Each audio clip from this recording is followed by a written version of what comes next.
मैं सीधे चेतन त्रिपाठी के पास नोएडा चलता हूं, उसके बाद तहसीलपुरा वाला। चेतन, क्या कहेंगे इस पूरी डिबेट पर? क्या आपको लगता है कि वीर सावरकर के साथ इतिहास ने न्याय किया है, या जिस तरह से छवि उनकी पेश की गई उसके आधार पर क्या आप कह सकते हैं कि उनके साथ अन्याय हुआ है? सर, तीन बातें हैं। पहली चीज, सावरकर ने माफी मांगी, ये लिखित प्रमाणित बात है। दूसरी बात यह है कि सावरकर ने माफी मांगने के बाद से और रिहा होने के बाद कभी भी स्वतंत्रता संग्राम सेनानियों के पक्ष में एक स्टेटमेंट तक नहीं दिया है।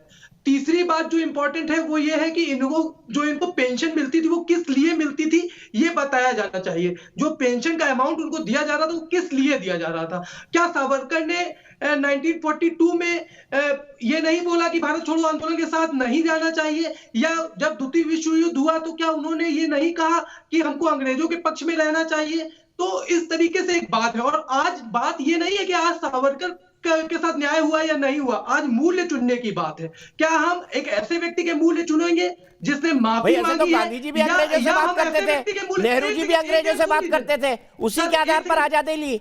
एक सेकंड सुन लीजिए सर, क्या हम ऐसे व्यक्ति के मूल्य चुनेंगे जो माफी मांग के आता है, या हम ऐसे व्यक्ति के मूल्य चुनेंगे? वहां बहुत सारे लोग बंद थे उस जेल के अंदर। शिव वर्मा बंद थे, उन्होंने पूरी जिंदगी दोनों आंखें चली गई, उन्होंने माफी नहीं मांगी। अरे तमाम लोग, ठाकुर राम सिंह बंद थे, पूरा जीवन खप गया, माफी नहीं मांगी। तमाम लोग बंद। सीधे इसी सवाल को लेकर अवनी जैन जी से चलता हूं। अवनी जैन जी, चेतन ने न्याय किया है फैक्ट के साथ, कि अन्याय किया है? चेतन जी को भी मैं बता देता हूं, और दीपक जी आपके दर्शकों को भी बता देता हूं। आप पढ़िए सावरकर साहित्य, 10 खंडों में सावरकर समग्र है। वहां लिखते हैं कि मैं कब तक इन बेड़ियों में रहूंगा, जब तक मैं बेड़ियों में रहूंगा तब तक अपनी मैं भारत माँ को बेड़ियों से नहीं छुड़ा सकता।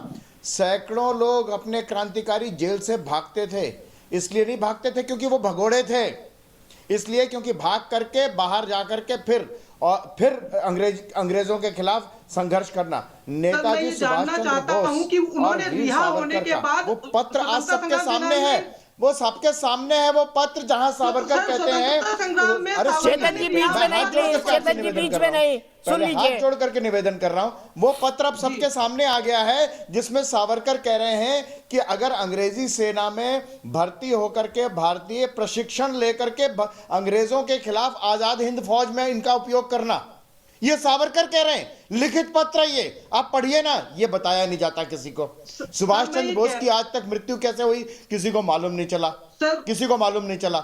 ये सारी बहुत रहस्यमय है। झूठे, जितने झूठे फैलाए गए हैं ना, उन झूठ में मत आइए। एक व्यक्ति माफी के लिए नहीं मांग रहा, वो कह रहा है जेल से बाहर जाकर के मैं फिर संघर्ष करूंगा। और जहां तक पेंशन की बात है, वो कोई काम नहीं कर सकते थे, आपको मालूम है, वो बाहर नहीं निकल सकते थे। जो उनके ऊपर शर्तें थी कि वो बाहर नहीं निकल सकते थे, कोई काम नहीं कर सकते थे, तो कहां से खर्चा चलाते?